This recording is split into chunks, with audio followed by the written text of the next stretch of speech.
People in learning talk about data a lot, as though it was really important. Of course, in sport we talk about data too.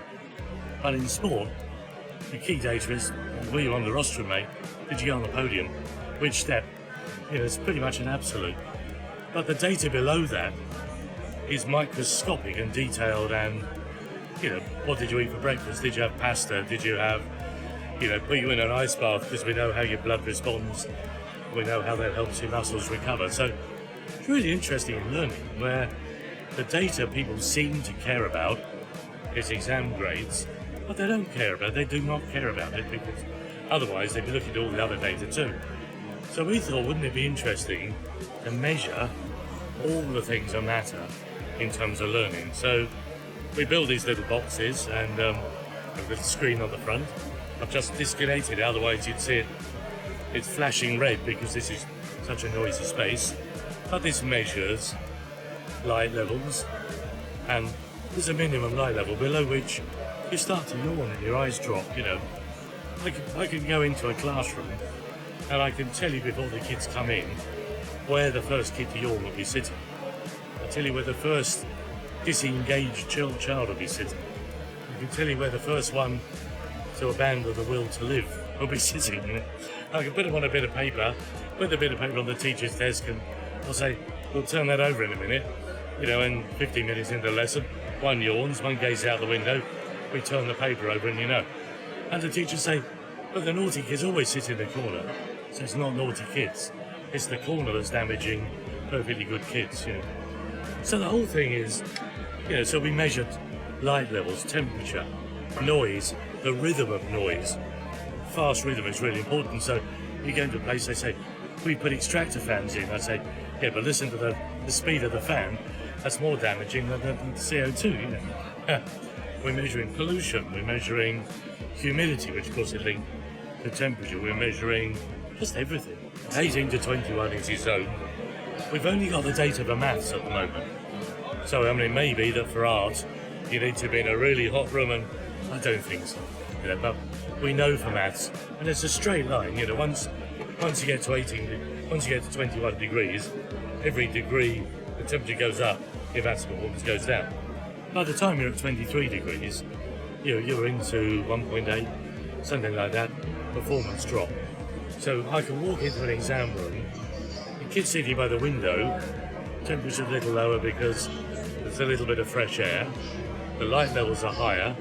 Those kids are going to do better in the exam than the kids over there where the light's poor and the air circulating poor. So a lot of this stuff about the exams being a level playing field is unutterable tosh.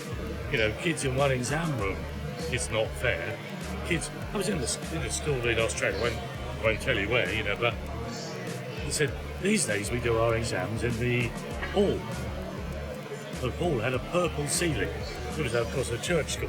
So you're a bit of purple, nearer to God, God would not have chosen purple. He knows what he's doing. He did the design brief, A purple ceiling, there's windows all the way around the top. Because they're worried about noise, they screwed all windows shut. So the one way of ventilating the space is gone. They put curtains around the windows, so the kids were working in 30 lux. Now, you're looking for 500 lux or better. I'm building 750 or higher.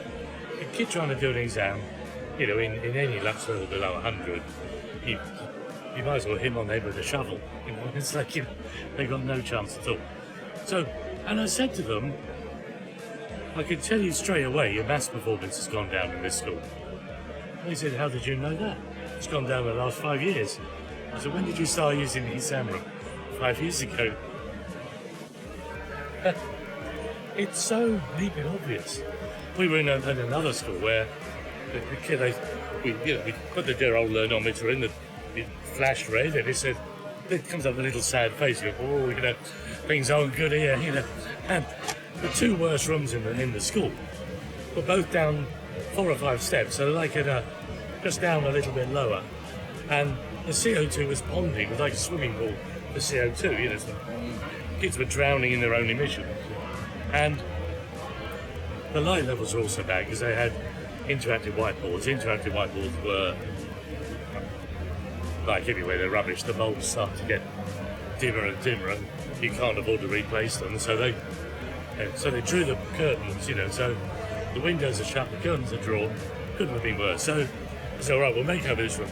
Easy to do. They've got flat panels on, just TV sets. You don't want to touch them because you touch your tablet, you don't want to touch the wall. So they work fine. They're cheaper than bulbs, aren't they? They're cheap. You buy 3 for the price of a bulb. It's like, what's not to like? And of course, they painted the walls with high Dulux, like space paint. High refraction index paint, 40% brighter. They did all the stuff. They then found that when they looked at their own data, the 2 teachers, they kind of knew this, who'd been in the class most, but the 2 teachers had the highest level of absence. They were sick more than anybody else.